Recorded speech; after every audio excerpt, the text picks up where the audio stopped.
bienvenue dans ce nouveau numéro du débrief sur Média 1. Merci de nous rester fidèles. Le Sénégal, ce pays de l'Afrique occidentale, compte une population à forte majorité musulmane avec une pratique de l'islam confrérique soufi, des confréries aujourd'hui qui jouent un rôle de stabilisateur social et face aussi à la menace terroriste. Ces guides religieux peuvent constituer aujourd'hui des remparts pour prévenir l'extrémisme violent.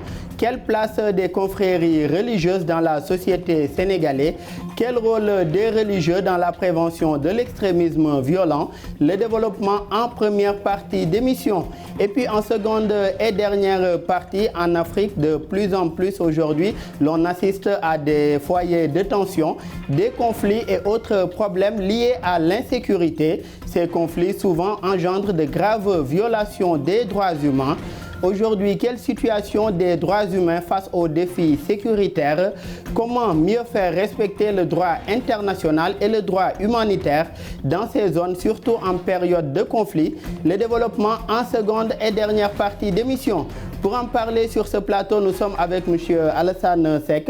Vous êtes président de la Ligue sénégalaise des droits humains. Merci d'avoir répondu présent à notre invitation. Merci à vous, Daoud Sow. Merci à Média 1 Afrique TV plutôt, qui nous invite régulièrement. Invite la Ligue sénégalaise. Nous sommes donc heureux de revenir dans vos studios. Merci. Et c'est partagé également, M. Seck. Face à vous, M. Jim Dramé, vous êtes chercheur et chef du département islamologie de l'IFAN, l'Institut fondamental d'Afrique noire de l'Université Cheikh Anta Diop de Dakar. Merci également d'avoir accepté notre invitation. Mais c'est moi qui vous remercie, Daouda. Permettez-moi de saluer vos téléspectateurs et notre grand frère et ami Alassane Seck, donc, qui travaille pour les droits de l'homme. Et donc, je suis vraiment content d'être là pour répondre présent à votre invitation. Et je reste d'ailleurs avec vous, M. Dramé, que ce soit dans la vie politique ou pour la stabilité sociale. Oui. Les confréries religieuses jouent un rôle de premier plan dans ce sens-là au Sénégal. Les événements de mars dernier en sont un exemple. Aujourd'hui, quelle lecture faites-vous de cette place ou ce rôle de régulateur social que jouent les guides religieux sénégalais? Vous savez, Daouda, ce qu'on doit savoir, c'est que le Sénégal est un pays majoritairement musulmans et foncièrement religieux. Donc 95% des Sénégalais sont des musulmans. Donc entre des musulmans confrériques et des musulmans donc appartenant à des formations, à d'autres associations islamiques. Cela fait que les marabouts du Sénégal, et depuis plus d'un siècle, ont joué un rôle extrêmement important concernant la prévention de l'extrémisme violent et la lutte contre l'extrémisme violent. Et je l'ai dit tantôt, il y a à peu près 150 ans, ou 155 ans, il y avait un marabout sénégalais, Thierno Tambédou, qui était au Saloum, qui avait écrit vraiment une lettre, adresse une lettre au marabout de l'époque pour appeler donc, à la stabilité, à sensibiliser, à conscientiser les talibés par rapport à certaines dérives. Et ici au Sénégal, pourquoi le marabout peut contribuer à la stabilité au Sénégal? C'est la formation musulmane. Vous savez, l'islam, les enseignements du Coran, les enseignements du prophète, alayhi salatu wa salam, disent qu'un musulman doit d'abord être un homme de paix. Donc, l'islam nous exhorte à donc, le vivre ensemble, en toute sécurité. C'est pourquoi les marabouts du Sénégal et leur discours religieux doit être pris en compte par les décideurs politiques. Pourquoi? Parce que on a principalement 4 confréries soufis au Sénégal. Donc, la Khadria, la Tijania, les Mourides et les Layènes. Chaque confrérie a des disciples. Le discours religieux est écouté et suivi au Sénégal. Et contrairement au discours politique, quelquefois, je ne suis pas contre les politiques. Et on reste même avec ces politiques-là. Oui, oui. Je m'adresse à vous, M. Seck. Pour se donner souvent ces politiques une certaine légitimité, ou bien même face à des problèmes avec le pouvoir, je veux bien sûr parler de non-alignés ou d'opposants, souvent ils font appel à ces religieux-là, ou bien se déplacent pour aller dans ces cités religieuses pour demander aujourd'hui aux guides d'intervenir, de parler, parce que ces guides religieux sont respectés, M. Dramé l'a rappelé tout à l'heure, et sont écoutés également par même les gouvernants de ces pays-là. Aujourd'hui, selon vous, comment cela impacte-t-il aujourd'hui la vie politique du pays? Vous l'avez bien dit, hein. Je vous remercie. D'ailleurs, j'ai oublié de saluer mon frère et ami Jim Dramé dans le feu de l'action à mes débuts. C'est vrai que c'est un oubli. Mais c'est pour dire, Daoud, qu'au Sénégal, c'est vrai que c'est une réalité palpable que nous sommes dans un climat assez serein, ou de convivialité, même de parenté. Si vous faites un peu l'historique des différentes confréries religieuses, il y a des parentés, donc il y a une interaction entre ces différentes confréries, qui est tant et si bien que non seulement les confréries sont bien écoutées parce qu'ils donnent le bon exemple, on l'a vu depuis l'histoire, depuis le début. Ensuite, comme c'est une réalité sénégalaise assez spécifique, que ces gens soient beaucoup plus écoutés parce qu'ils donnent le bon exemple, dans le bon sens de la paix. On a dit salam, donc ça c'est l'islam, et c'est heureux que les Sénégalais le prennent comme ça, qu'ils ne soient pas embarqués ailleurs, qu'ils soient dans le suivi depuis donc les arrière-grands-pères jusqu'à maintenant. Comme il a dit, depuis 150 ans il y a eu des confréries, ensuite au fur et à mesure, donc c'est heureux que les populations sénégalaises soient encadrées par ces confréries-là, et ça permet donc de mieux gérer les situations politiques éventuellement qui seraient un peu dans la tendance un peu, comment dire, de conflit.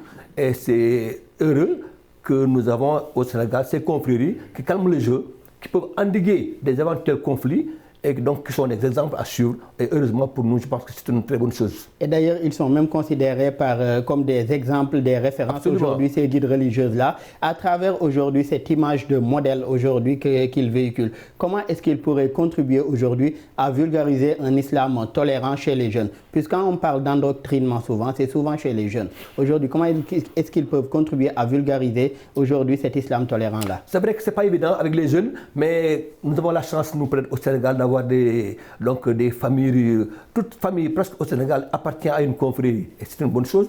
Tant que les jeunes sont dans le bon chemin, ils ne sont pas embrigadés, ils ne sont pas envahis par une culture extérieure, c'est moins compliqué tant qu'ils jouent le jeu d'être des enfants. C'est vrai que le monde a changé, il y a eu beaucoup d'évolutions, il y a beaucoup d'apports extérieurs qui peuvent un peu anéantir cette situation que nous vivons, mais pour l'instant, je pense que nous sommes sur le chemin où, comme vous l'avez dit, au mois de mars 2021, les confréries, les marabouts ont permis de calmer le jeu, donc de freiner les ardeurs des jeunes, et c'est une très bonne chose. On peut peut-être croiser les doigts et souhaiter que ça continue comme ça, parce que c'est la meilleure solution dans ce conflit que nous vivons dans le monde entier. Et M. Dramé, à cet effet, vous avez d'ailleurs dirigé une étude sur le rôle des confréries religieuses dans la prévention de l'extrémisme violent au Sénégal pour le CHEDS, le Centre des hautes études de défense et de sécurité. Oui. Qu'est-ce qui est globalement ressorti aujourd'hui de cette étude-là sur la place des confréries dans cette lutte-là contre l'extrémisme violent? C'est que la conclusion, on peut dire que les religieux, surtout les khalifes généraux du Sénégal, ont une place importante dans ce pays-là. Pourquoi? Parce que derrière ces khalifes, il y a des milliers, des millions de talibés sénégalais qui écoutent ces marabouts-là, qui écoutent religieusement d'ailleurs les khalifes. Donc, quand ils donnent un ordre, cet ordre est suivi. Donc, pourquoi? Maintenant, le problème, c'est que s'il y a problème, quelquefois, je crois que les décisions politiques, l'État ne mesure pas suffisamment la capacité des marabouts donc, de mobiliser, de véhiculer donc, le message, mais également de sensibiliser les jeunes. Vous l'avez dit, les jeunes. Pourtant, actuellement, il y a beaucoup de jeunes qui écoutent les marabouts, qui écoutent les khalifes religieusement, parce qu'il y a des daïras au sein des khalifes. Ces daïras et ces structures travaillent très bien pour sensibiliser les jeunes, conscientiser parce qu'aujourd'hui, chacun de ces jeunes-là aujourd'hui s'identifie à une confrérie, à un groupe religieux aujourd'hui et écoute ces guides religieux-là par rapport aux recommandations en tout cas qui leur sont données. Je vous donne un exemple ou deux. Le fondateur du mouridisme, Cheikh Ahmad Bamba, notre grand-père, quand il a été vraiment... Quand il est revenu de l'exil pendant presque 7 ans, même plus, qu'est-ce qu'il a dit? Il a dit « j'ai pardonné à tout le monde ». Mais ça, c'est un modèle aux jeunes. C'est une référence pour montrer aux jeunes que, quelle que soit l'animosité, il faut pardonner. Il faut savoir pardonner. Et ça, c'est une leçon qui peut vraiment ancrer chez les jeunes. L'autre exemple, les Layènes. Seydina Limamou Laye, il donne une recommandation forte à ses talibés et disciples. Il dit, si vous avez un chapelet et quelqu'un vient couper le chapelet, ramassez les perles gentiment et pour aller continuer votre travail. Si on vous interdit de ramasser les perles, laissez le chapelet, laissez les perles et allez chercher un autre chapelet. Pourquoi? Pour qu'il y ait de la paix, de la stabilité sociale dans ce pays. Donc ça, c'est des leçons véhiculées par les marabouts. Vous savez, il a dit, l'islam quoi? C'est à l'islam, salam. Hein?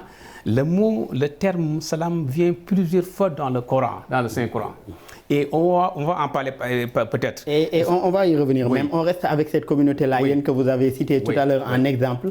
Lors de du dernier appel aujourd'hui de Seydina Limamou, d'ailleurs face à la situation que l'on connaît un peu partout à travers le monde, ils sont revenus, le thème même qui a été retenu, c'était aujourd'hui jeunes face à l'extrémisme violent. Est-ce que cela ne montre pas aujourd'hui aussi que ces religieux sont très en avance, surtout par rapport à l'ère du temps et par rapport à leur mission face aujourd'hui aux attentes des populations? C'est le mot qu'il fallait dire. Ils sont en avance par rapport à nos désirs politiques. Vous savez, le discours politique, le discours religieux, c'est-à-dire lors des manifestations religieuses au Sénégal, depuis 2020, 2021 et même 2022, à chaque discours religieux, le contenu, si on fait une analyse du discours, on peut faire un constat. C'est que à chaque fois, les marabouts appellent à la retenue, au vivre ensemble, pour qu'il y ait la paix, la sécurité.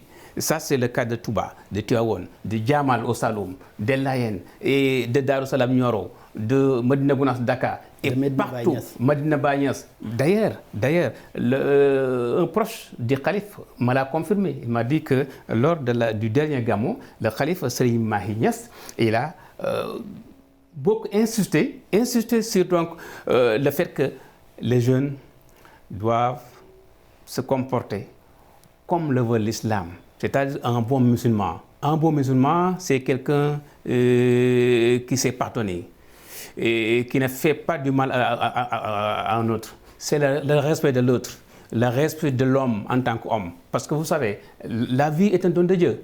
Il faut donc respecter la vie parce que ça c'est des normes donc islamiques ancrées dans la formation au Dara traditionnel. C'est pourquoi je profite de l'occasion pour dire que ici au Sénégal, ces marabouts, ils viennent d'où?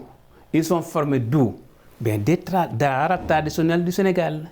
Ces Dara traditionnels du Sénégal, depuis pratiquement 1000 ans, depuis le temps d'Awar Diaby qui est décédé en 1040, ces Dara fonctionnent, existe et fonctionne et contribue à l'enseignement, à l'éducation et à la formation. Et on reste avec cette formation d'ailleurs. Monsieur Seck, on constate que de plus en plus aujourd'hui dans ces cités religieuses-là, que ce soit à Touba, à Medina Bagnès, à Tivaouane, à Pire ou ailleurs, on voit que de plus en plus aujourd'hui, les guides religieux mettent en place des universités et des instituts supérieurs de formation. Avant, c'était des daara que l'on voyait et autres, mais maintenant, de plus en plus, ils investissent aussi dans l'enseignement supérieur aujourd'hui des disciples et des autres amants aujourd'hui du savoir. Est-ce que cela pourrait également contribuer à lutter, comment est-ce que cela pourrait contribuer à lutter contre l'endoctrinement de ces jeunes-là? C'est une très bonne question. C'est vrai que c'est une nouvelle situation que nous vivons, que nous applaudissons parce que c'est une situation meilleure. On sait que l'enseignement, la formation n'a pas de prix par rapport à l'homme en tant que tel. Donc si quelqu'un est bien formé et bien encadré dans l'enseignement, je pense qu'il pourra se comporter de façon naturelle, de façon pacifique, de façon acceptable. C'est heureux que nos dirigeants religieux le constatent. Comme vous l'avez dit, moi je sais qu'à Touba, j'y étais, que des grandes écoles, même depuis Khelkom, les grandes confrères avec Serigne Saliou Mbacké, paix sur lui, que ces jeunes formés, encadrés, sans être obligés forcément de mendier comme on le voit à Dakar, mais ça c'est ce qu'on appelle, ça c'est à la limite l'idéal pour un pays sous-développé qui n'a pas les moyens. C'est vrai qu'on aurait pu l'étendre, parce qu'ils ont parlé de daara moderne, on aurait pu l'étendre à tous les daara modernes du Sénégal, à l'image de ce que ça fait dans les écoles privées catholiques, que les écoles soient subventionnées par l'État, que les gens acceptent de jouer le jeu, que les oustaz, les maîtres coraniques acceptent donc d'être encadrés, et qu'on oublie que la mendicité ne soit pas, parce que ça c'est mon combat personnel au niveau de la Ligue, de dire que les enfants de la rue, c'est un scandale pour nous que les enfants soient dans la rue, que ça soit un métier, comme on a pu le voir, vous avez vu récemment. Mais est-ce que ça, ce n'est pas aussi un problème d'interprétation de certains? Dans ces cités religieuses-là, il existe des daara depuis plus de 1000 ans. Monsieur Dramé l'a rappelé tout à l'heure, on ne voit pas ces enfants mendier là. Toutes les conditions sont mises en place pour que ces enfants mangent à leur faim, se lavent et tout. Donc est-ce qu'il ne s'agit pas de problème d'interprétation ou bien d'utilisation de ces enfants à d'autres fins? Ça c'est le dernier mot que je prends, c'est l'utilisation. On l'a vu, j'ai vu aujourd'hui dans un journal de La Place, qu'il y a des enfants qui étaient loués au Niger pour venir à Dakar, loués. Et ça, on le sait au Sénégal, ça a commencé depuis longtemps. Donc ça, c'est des formes d'exploitation des enfants, la traite des enfants, traite des personnes.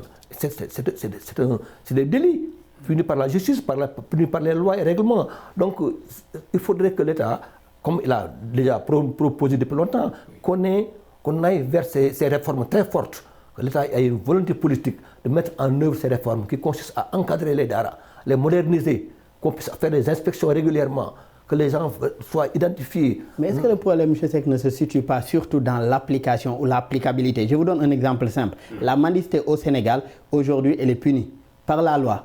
Et pourtant, on voit combien d'enfants mendient à travers les rues et rien n'y fait. Et pourtant, la loi, elle est là, elle existe. Mais on a l'impression que c'est une loi désuète. Parce que justement, l'État n'a pas encore osé prendre à bras le corps le dossier. On l'a dit, en 2011, M. Abdoulaye Wade, je pense que c'était à son absence que son premier ministre Souleymane Ndéné Ndiaye avait à l'époque appliqué la loi pour ramasser les gens. Alors il y en a qui ont crié au scandale. Donc il y a eu cette tyrannie des religieux, ce lobby qui à la limite intimide l'État, qui peut-être n'a pas le courage d'affronter cette situation-là. C'est ça la grande difficulté de l'application régulière et effective de toutes les lois. Malheureusement, ce n'est pas le cas, parce que les gens sont sous les coupes réglées des religieux, certains religieux, qui en font leur business, c'est ça la vérité, et il faudra peut-être que l'État accepte de jouer le jeu, de prendre, parce que quand j'ai vu l'année dernière, il y a 3 ans, qu'on avait commencé à ramasser les enfants de la rue, mais quand ils voyaient les moyens qu'ils utilisent, mais c'est des gouttes d'eau dans la mer. Qu'on prenne des enfants, qu'on les mette dans des petits bus, il y avait une trentaine d'enfants, alors qu'il y en a des milliers, des centaines de milliers à la limite, parce que c'est à travers toutes les villes du Sénégal. Et ça, je pense que l'État encore n'a pas eu, ils l'ont fait récemment parce que c'était devenu inacceptable que des Nigériens puissent s'installer à Dakar dans des zones très dangereuses.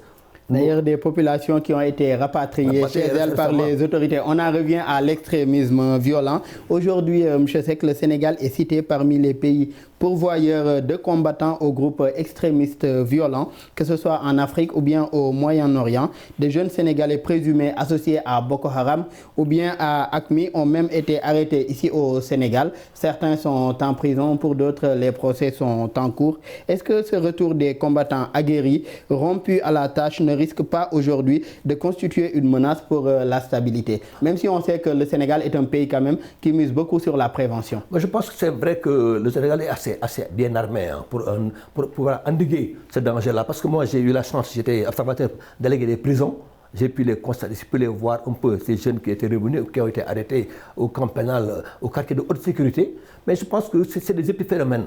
Je pense que le Sénégal, par rapport justement à l'existence des confréries qui encadrent très bien la jeunesse, je pense qu'il y ait ici et là, quelques jeunes qui échappent à ce contrôle-là, qui arrivent à aller, ça c'est de bonne guerre, hein. Ça, vous voyez même des jeunes Français qui sont allés en Syrie, il y en a eu beaucoup de cas, des Américains, hein, des Belges, donc ça c'est dans comment dire, dans tous les pays du monde, qu'il y ait de quelques gens qui échappent à la règle, ça c'est possible, mais je pense que l'État est assez prévoyant, très rigoureux dans ce cadre-là en tout cas, de prévoyance des conflits et du terrorisme, et je pense qu'on ne peut pas s'inquiéter outre mesure de ce qui va se passer.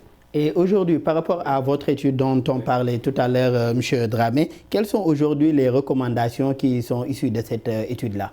Il y a quelques recommandations que j'ai faites. Pratiquement, il faut d'abord renforcer donc les relations donc, entre l'État et les marabouts. C'est-à-dire, il faut que l'État associe les marabouts dans ce combat-là. Parce qu'on ne peut pas gagner ce combat. Mais pour cela, est-ce qu'il ne faudrait pas institutionnaliser cela? Puisqu'on sait que même si ce n'est pas officiellement, en quelque sorte, l'État les a associés, puisque quand il y a des événements du genre, comme ce qui s'est passé en mars 2021, les autorités vont vers les religieux. Donc, est-ce qu'il ne faudrait pas l'institutionnaliser, le formaliser, ce cadre-là dont vous parlez? Mais il faut institutionnaliser, d'accord. Mais vous dites, quand les politiques vont généralement vers les marabouts, c'est pour des questions politiques. Mais des questions vraiment sensibles, pour par exemple soutenir les daras traditionnels, vous savez, subventionner les daras comme il se doit, quelquefois ça pose problème et ça tarde, ça traîne. Donc quelquefois il n'y a pas de volonté politique. Et deuxièmement, j'ai recommandé il faut créer une fédération des confréries. Ce sera donc une structure qui permet aux califes, aux confréries, principalement de se rencontrer, de se parler, donc pour ensemble combattre, véhiculer un message unique. Donc ce ne sera pas un message donc, de Tidjane, Mouride, Laïn Khadr, mais ce sera un message commun. Donc une recommandation donc, commune. Cela fait que tous les disciples, tous les talibés donc, vont suivre. Ça, c'est l'une des recommandations. Mais pourquoi? Quand il y a une recommandation venant des khalifes, c'est suivi, c'est écouté, parce que les khalifes au Sénégal bénéficient d'une légitimité. Une légitimité religieuse, sociale, une légitimité donc musulmane, une légitimité sociale, confrérique, scientifique, et contrairement aux décideurs politiques. Donc, un discours venant de Touba, un discours venant de Tivaouane, un discours venant de Djamal, de Medina Baye, de Niassène, de Medina Gounass, un discours venant de Ndiassane, j'allais oublier Ndiassane. Donc, ce discours-là, il est religieusement écouté, il est religieusement suivi. Donc, c'est pourquoi il faut associer en amont les khalifes, donc, et également les chefs et ceux qui dirigent les associations islamiques également ont leur rôle à travers leurs conférences, leurs rencontres annuelles, leurs rencontres scientifiques. Pratiquement, il y a moins d'une semaine, j'étais à Thiès pour assister au congrès, 9e congrès de Djabad Ebad Rahman, mais dans leur discours, il y avait ça aussi également. Donc, on sent nettement qu'ils sont pour la stabilité, la paix, la sécurité dans ce pays. Donc, cela veut dire que tous les religieux au Sénégal, qu'on soit musulmans ou chrétiens, tout le monde s'accorde sur la nécessité de travailler pour la paix dans ce pays. Une paix, sans la paix, on ne peut rien faire. Et les marabouts, les religieux au Sénégal, sont incontournables. C'est des régulateurs sociaux. C'est des remparts contre l'extrémisme violent. Donc, il faut les associer dès le début et travailler avec eux. Et M. Seck, on a l'impression que les politiques, comme M. Dramé l'a rappelé tout à l'heure, les politiques souvent associent les religieux que quand il s'agit soit de cas politiques ou bien quand ils sont face à une impasse. Comme par exemple des troubles sociaux et autres, des problèmes sociaux aujourd'hui que traverse le pays et autres. Est-ce qu'il ne faudrait pas davantage, comme il l'a dit, impliquer les religieux en amont, de là même peut-être à formaliser ou bien même institutionnaliser cette relation entre ceux qui détiennent le pouvoir temporel et ceux-là qui détiennent le pouvoir spirituel? C'est vrai que ce n'est pas le plus simple, mais c'est vrai que le politique, par définition, c'est ses intérêts du moment, les intérêts immédiats. Ça, c'est le politique par définition. C'est ça la définition d'un homme politique, c'est aller de façon presque opportuniste, entre guillemets, pour aller chercher soit des soutiens, soit un appui. Ça, c'est notre réalité. Maintenant, c'est vrai qu'on aurait dû avoir beaucoup plus d'ouverture, les impliquer, leur donner même des responsabilités, comme vous dites, institutionnelles, que demain, ils soient des médiateurs sociaux. Bon, ce n'est pas le plus simple parce que ça dépend de l'homme politique. L'homme politique, dans son agenda, dans ses objectifs, n'est pas forcément toujours enclin à céder une part de son pouvoir. Ça, c'est au Sénégal ce que nous voyons. Nous, société civile, à la limite, on est regardé d'une autre façon quand on donne un discours qui n'est pas forcément plaisant par rapport au pouvoir en place. C'est nos réalités. Nous, ce que nous faisons, c'est toujours pour la société. Si nous demandons le rappel des engagements pris, le rappel des principes qui ont été engagés par un État, nos textes d'opposants encagoulés, alors que nous n'avons aucun intérêt à gagner quoi que ce soit, malheureusement, alors que nous, c'est notre métier, moi je le fais depuis bientôt 30 ans, alors il n'y a rien en contrepartie. Donc, au niveau des marabouts, c'est la même chose, l'État est assez frileux quand il s'agit d'avoir une petite parcelle de pouvoir. Le religieux peut avoir cet avantage parce qu'il est plus crédible aux yeux de citoyens lambda qu'un homme politique. Parce que, comme je l'ai dit, il donne le bon exemple. Il est la référence. Vous pensez à Serigne Touba, vous pensez à Aladji Malik, des gens qui étaient dans la modestie, dans l'humilité, et qui donnaient le bon exemple dans la prêche. Ça, c'est des exemples. Vous voyez, donc, malheureusement, il y a ce antagonisme entre la réalité des faits et les vœux pieux.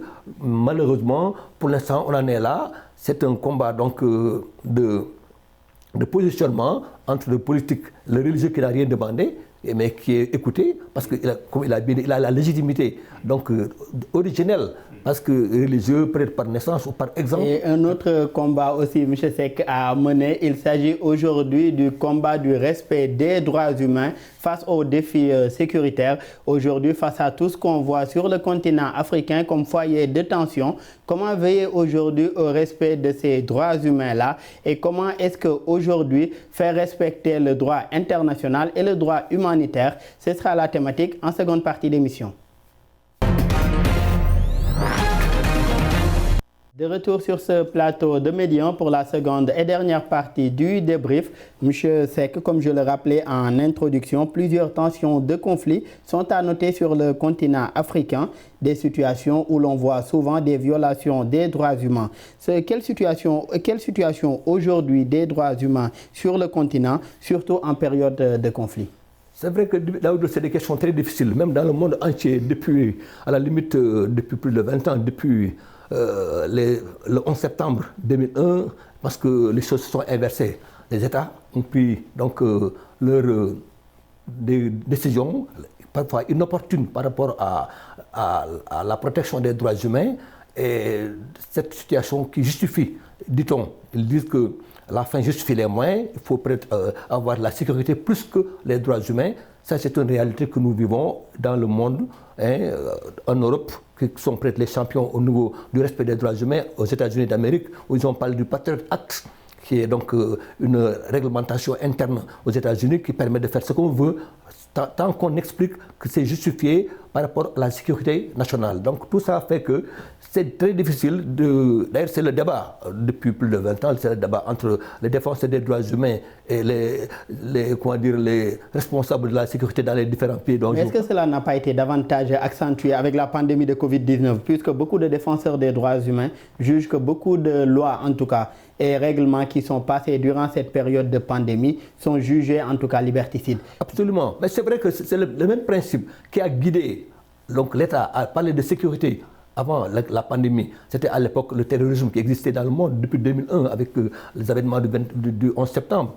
Ce même principe de mettre en avant la sécurité par rapport aux droits humains a prévalu avec justement la pandémie, qui est aussi un danger, dit-on, que les gens soient donc cantonnés chez eux. Vous avez vu en France pendant presque 2 ans, la France qui est, dit-on, championne donc, du monde des droits humains, les droits ont été bafoués. On a confiné les gens pendant des mois, sinon plusieurs mois. Et donc, tout ça fait que c'est le nouveau débat dans le monde actuel, ce débat de sécurité, donc, opposé aux droits humains. Et c'est le débat aux Nations Unies, au débat dans les différents pays. Vous avez vu ce qui s'est passé récemment en Russie, en Ukraine, que la Russie, craignant que l'Ukraine soit un danger, a préféré attaquer. Vous voyez? Parce que justement, on en craint. On a juste eu des présomptions de danger vers la Russie, que la Russie a réagi en attaquant et en tuant des milliers de personnes qui n'ont rien demandé, des civils. Donc pour dire que c'est ça, ce qu'on appelle la fin justifie les moyens. Ils ont mis en avant l'aspect sécuritaire au détriment justement du respect des droits humains. Et ça, c'est une nouvelle réalité, c'est un nouveau débat dans le monde. Et M. Dramé, en fin mars dernier, M. Alioune Tine, qui est expert indépendant de l'Organisation des Nations Unies, jugeait préoccupante la situation des droits humains dans un pays comme le Mali. Il s'est dit inquiet des exactions aujourd'hui imputées à des terroristes, mais aussi aux forces régulières, ainsi que des restrictions de liberté, comme l'a rappelé tout à l'heure M. Seck. Vous, quelle appréciation aujourd'hui faites-vous de la question des droits humains dans un pays comme le Mali, qui aujourd'hui traverse une situation de transition pour aller vers le transfert du pouvoir à des civils à l'issue d'une élection démocratique? La question des droits humains est une question donc inquiétante. Quelquefois, on ne respecte pas ces droits. Et j'invite ceux qui militent pour la garantie des droits humains d'aller lire le Coran.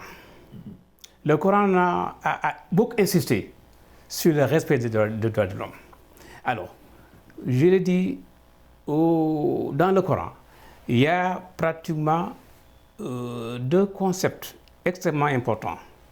L'équité sociale, l'équité et l'égalité. Le terme équité est cité au moins plus de 25 fois dans le Coran. Soyez équitable. C'est vous militez pour ça. Absolument. Pour ça, soyez équitable. Waqsitu, le Coran le dit. Waqsitu, parce que inna Allaha yuhibbul muqsitin. Soyez équitable. Dieu aime les hommes qui sont justes. Ouais. Donc ça, c'est le Coran. Il insiste beaucoup. Et également, il y a aussi un autre principe, c'est l'égalité. L'égalité, donc sur le plan social. Essayer de réduire les disparités sociales, économiques. Et là, donc, c'est pourquoi, je l'ai dit et je le répète, il faut toujours associer les marabouts, les religieux dans ce combat. Vous, par exemple, ceux qui militent pour les droits de l'homme, doivent aller vers les religieux. Aujourd'hui, comment arriver à ça aujourd'hui, cette coordination entre autorités religieuses et aujourd'hui défenseurs des droits humains? Ben, allez voir ce que l'islam dit par rapport à telle ou telle question. Ça peut permettre à celui qui défend ses droits de savoir que ce que je dis, que je défends, l'islam l'avait fait avant, ou bien le christianisme l'avait fait avant presque 10 siècles. C'est pas nouveau. Donc, quand le Coran nous dit, faut pas, ne vous entretuez pas, hein? Ne vous entretuez pas. Vous savez, ça c'est un principe islamique musulman. Et dans le christianisme également, on peut avoir des versets comme ça. Tout cela pour dire que on ne peut pas écarter la religion dans ces combats-là, lutter pour la garantie des droits humains. Donc, il y a des limites, il y a des barrières, il y a des garde-fous. Je crois qu'avec l'implication du religieux, normalement, on peut aller loin. Mais il ne faut pas quelquefois confondre certaines actions, certains actes avec l'islam. Quelquefois, si quelqu'un tue une personne qui n'a absolument rien fait, ça c'est l'islam qui est le premier, ou bien la religion qui est le premier, l'islam qui est le premier à dénoncer. Vous voyez, donc l'islam a ses principes pour le respect de l'autre, la consultation mutuelle. Il y a d'ailleurs une sourate dans le Coran qui s'appelle donc Shura, consultation mutuelle. Le Coran dit wa amurum shura, il faut consulter avant de prendre une décision. Là, ils s'adressent aux prophètes. Mais là, c'est valable à nos décideurs. Consulter. Il faut prioriser donc le dialogue, pour qu'il y ait une entente. Il faut essayer de connaître l'autre, et l'islam nous demande de connaître l'autre. Avant de donner un jugement, il faut essayer d'aller vers l'autre, le connaître, pour essayer aussi de savoir pourquoi il fait ça, les causes d'abord, et essayer de trouver des solutions par rapport à certains faits qui ne sont pas du tout musulmans. Et quelquefois, on dit l'extrémisme, par exemple, musulman, islamique. Moi, je condamne toujours fermement le mot de qualifier l'islam d'extrémisme, ou bien il faut d'ailleurs l'extrémisme seulement. Voilà, d'ailleurs l'extrémisme comme la violence également n'ont pas de religion, mais ce sont des idéologies de gens qui ont d'autres positions, mais en tout cas différentes de la religion, parce quelles que soient les religions révélées, elles prônent la tolérance, elles prônent également le dialogue, elles prônent aujourd'hui la paix. Monsieur Seck, au niveau de la Ligue sénégalaise des droits humains, vous, est-ce que vous êtes dans cette implication-là? Avez-vous déjà commencé ce qu'a proposé tout à l'heure M. Dramé, à savoir une implication des religieux dans cette lutte-là, ou bien cette défense-là, même pour les droits de l'homme? C'est vrai qu'on n'est pas forcément dedans, bien que nous soyons, avant d'être militants des droits de l'homme, nous sommes d'abord des talibés. Moi, je suis mouride, de grand-père à maintenant. Donc, tant que je suis un musulman pratiquant, qui respecte les principes de l'islam, les préceptes, les principes, je suis dans la défense des droits humains. C'est d'abord de dire que la vie humaine est sacrée. La vie humaine est sacrée. Même l'islam le dit d'abord. Moi, je suis musulman avant d'être militant des droits de l'homme. Et c'est heureux, parce qu'à mon âge, je crois que c'est trop tard pour revenir en arrière. Mais c'est pour vous rassurer que nous, ce que nous faisons, c'est toujours dans la démarche qui est adossée à l'islam. Respecter les hommes, tous les hommes, que, comme on dit, l'islam est assez large, l'islam est assez rigoureux. L'islam est même avant-gardiste, avant l'existence des droits humains, qui sont issus du siècle du christianisme ou du protestantisme qui a parlé des droits de l'homme. C'était peut-être aux États-Unis avant d'aller en France et aux États-Unis. Mais nous, le plus important, c'est de dire que nous sommes d'abord des musulmans pratiquants avant d'être des militants des droits de l'homme. Et pour que les gens le sachent, au Sénégal, je l'ai dit dans un journal aujourd'hui, dans le journal d'Observateur d'aujourd'hui, j'ai dit, nous, on a tropicalisé les droits de l'homme. On les a adaptés à notre réalité sociale, sociologique. Nous avons adapté ce que nous dénonçons au contexte du pays, le Sénégal, où nous sommes venus, où nous sommes nés, grandis et nous sommes à la limite finissants.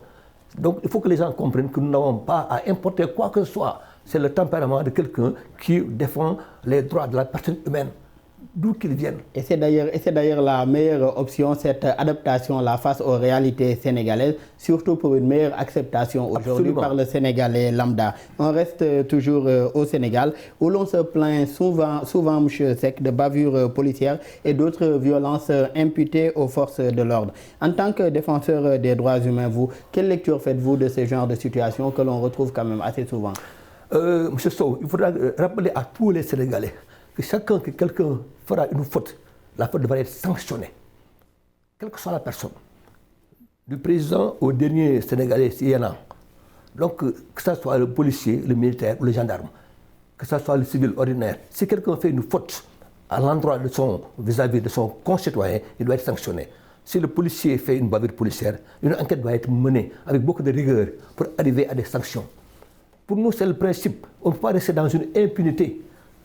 L'impunité, ça encourage la violence, justement. Parce que si vous laissez impunie une action, une exaction, si vous la laissez impunie, vous ouvrez la porte à la revanche ou à la vengeance, qui sera dans l'escalade. Donc il faut éviter que les actes ne soient pas punis. Quand un policier fait une faute, l'État a le devoir de faire une enquête rigoureuse et punir le fautif. Ça, c'est pour nous élémentaire. Donc il ne faudra pas que les gens s'arrogent le droit parce que je suis en tenue, parce que je suis... Non, aucune personne n'est au-dessus des lois, aucune. Du président de la République au dernier. Donc pour dire que nous, sur le principe, nous sommes sur les principes, parce que nous avons engagé notre pays dans des traités, dans des conventions internationaux qui font qu'aujourd'hui, personne ne peut rester dans une impunité totale parce que sous prétexte qu'il était défenseur de la police ou défenseur de l'ordre. Si vous faites une erreur ou une action qui est jugée excessive dans votre zèle, vous avez tort. Parce qu'on a même dit aux militaires que si vous obéissez à un ordre qui n'est pas un ordre logique, républicain qui vient donc de façon dans le bon sens, vous avez tort. Donc, même vous avez le droit de refuser d'obéir à un ordre qui n'est pas le bon ordre. Vous avez le droit de refuser. Vous avez le devoir de refuser. Donc, pour insister sur le fait que rien ne peut laisser dans l'impunité totale sans qu'il y ait demain des sanctions à l'endroit de ce fautif-là. Et d'ailleurs, un principe élémentaire du droit aujourd'hui dit qu'une loi, elle doit être générale, elle doit être impersonnelle. Oui. Quelle que soit la personne, elle doit s'appliquer. Et M. Dramé, aujourd'hui, l'expansion des groupes terroristes dans la zone Sahel expose davantage un pays aujourd'hui comme le Sénégal à la menace. À cela s'ajoute le caractère domestique de la menace aujourd'hui, avec le démantèlement de plusieurs aujourd'hui cellules terroristes. Mais souvent, avec le démantèlement ou les arrestations de ces personnes-là, certains défenseurs également des droits de l'homme dénoncent aujourd'hui la manière souvent qui a été adoptée en tout cas pour le faire. Quelle lecture vous faites-vous de cette stratégie sénégalaise de prévention en tout cas face à la menace terroriste? Mais d'abord, parlant de l'impunité, M. Alassane Seck n'a fait que traduire un hadith du prophète. Il ne le sait peut-être pas. C'est un hadith qui dit, donc, qui insiste sur, donc, sur le droit. Le droit. Qu'est-ce qu'il dit? Soutenez votre frère s'il a droit ou bien même s'il est fautif. Alors, les compagnons du prophète avaient demandé, et on sait comment soutenir notre frère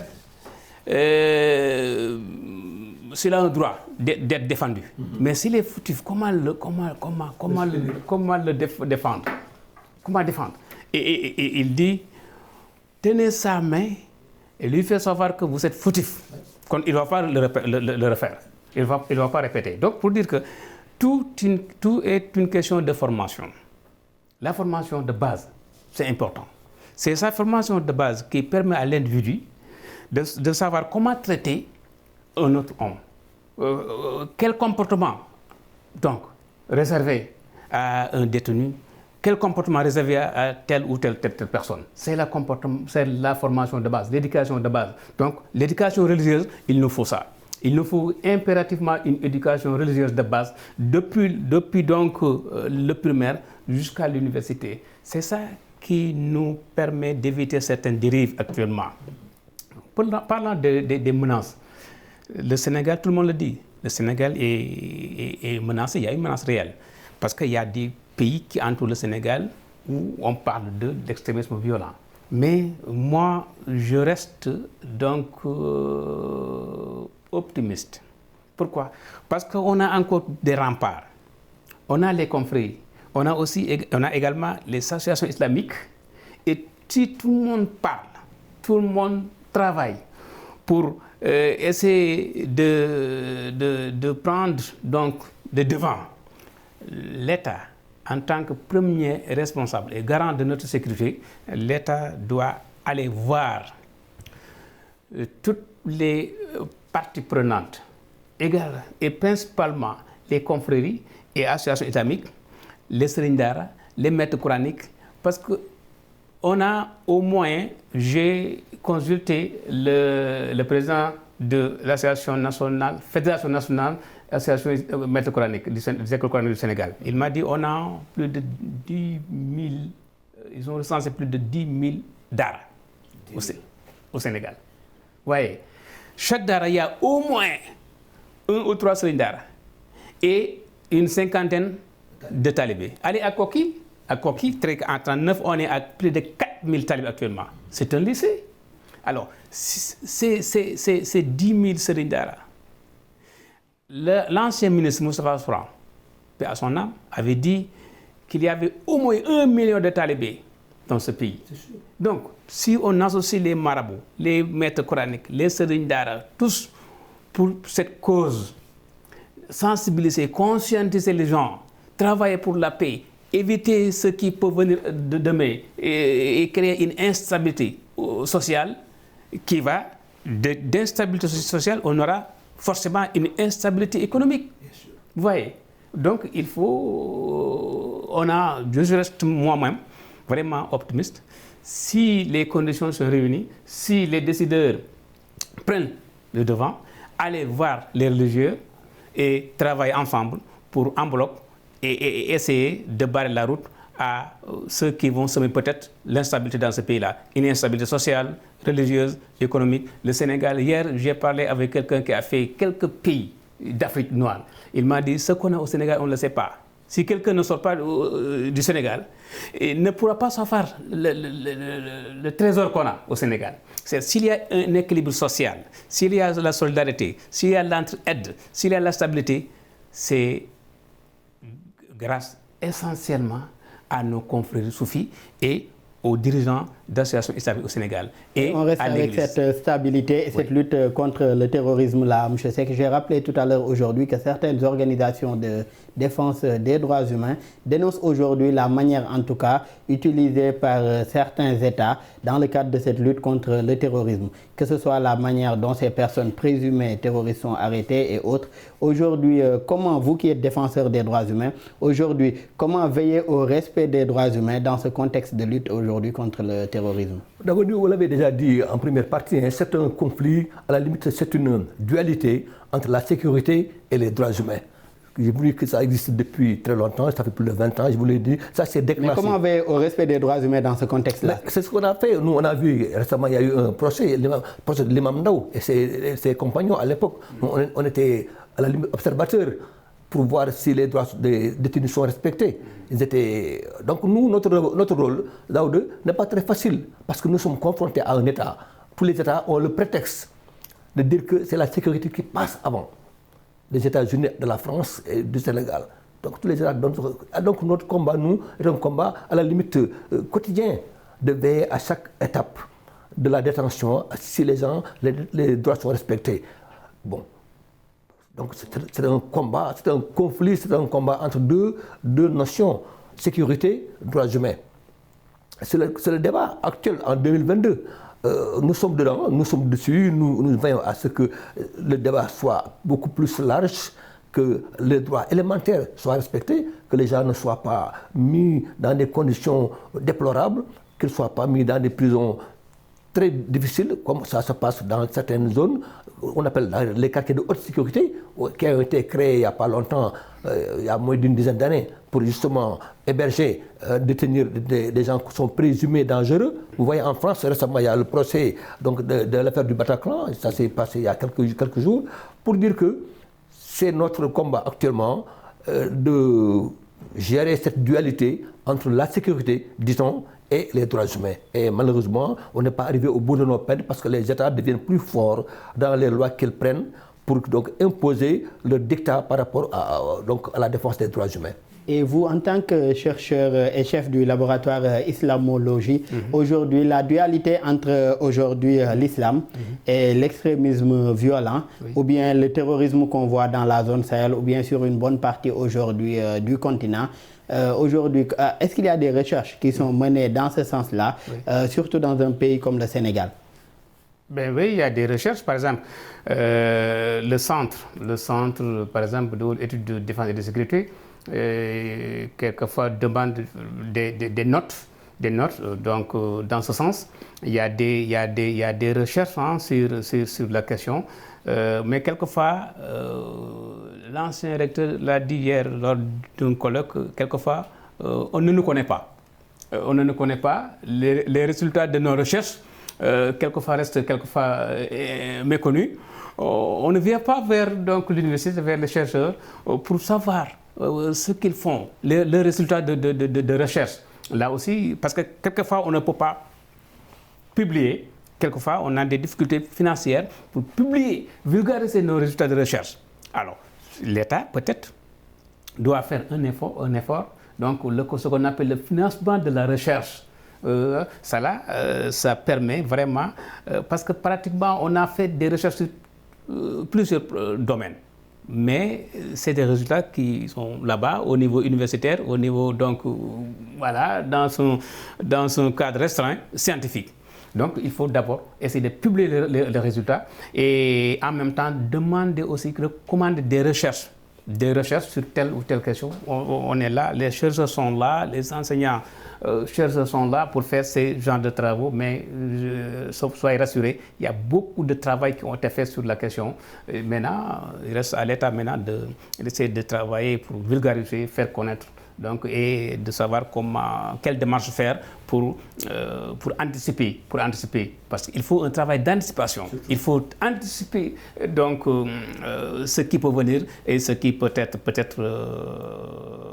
ce qui n'est pas bon. Et d'ailleurs, c'est dans cette logique-là que sont les autorités sénégalaises, puisque dans le cadre de la lutte contre le terrorisme, le Sénégal mise beaucoup aujourd'hui sur l'anticipation, sur la prévention aujourd'hui de cela. Monsieur Alassane Seck, les ONG ainsi que l'Organisation des Nations Unies surveillent aujourd'hui les violations des droits de l'homme commises durant les conflits armés, y compris les victimes civiles, sur les cas de violences sexuelles et sexistes. Nous présentons, et à la suite, ils présentent aujourd'hui des rapports, que ce soit au public ou bien à la presse.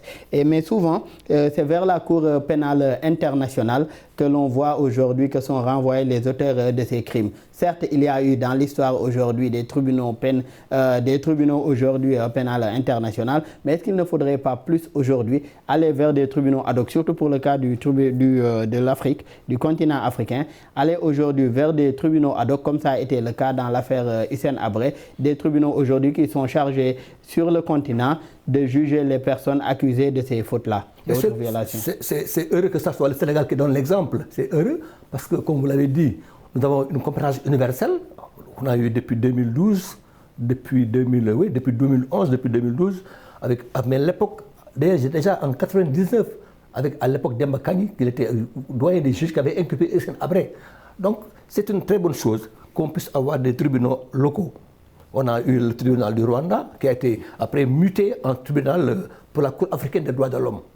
Ça existe, qui a été donc sur les anciens locaux donc, du tribunal du Rwanda, qui a été donc remplacé par une Cour africaine qui n'a pas encore fonctionné parce que les États sont encore dans la réticence ou dans l'hésitation. Mais c'est le Sénégal qui a donné le bon exemple avec le cas Hissène Habré. Et les chambres africaines. Les chambres africaines extraordinaires. Ça a été là à Dakar, au Sénégal. On a jugé et condamné Hissène Habré. Ça a été applaudi par tous les pays du monde, notamment. Et donc, la CPI, c'est vrai, c'est une épée de Damoclès. Et ce n'est pas mauvais.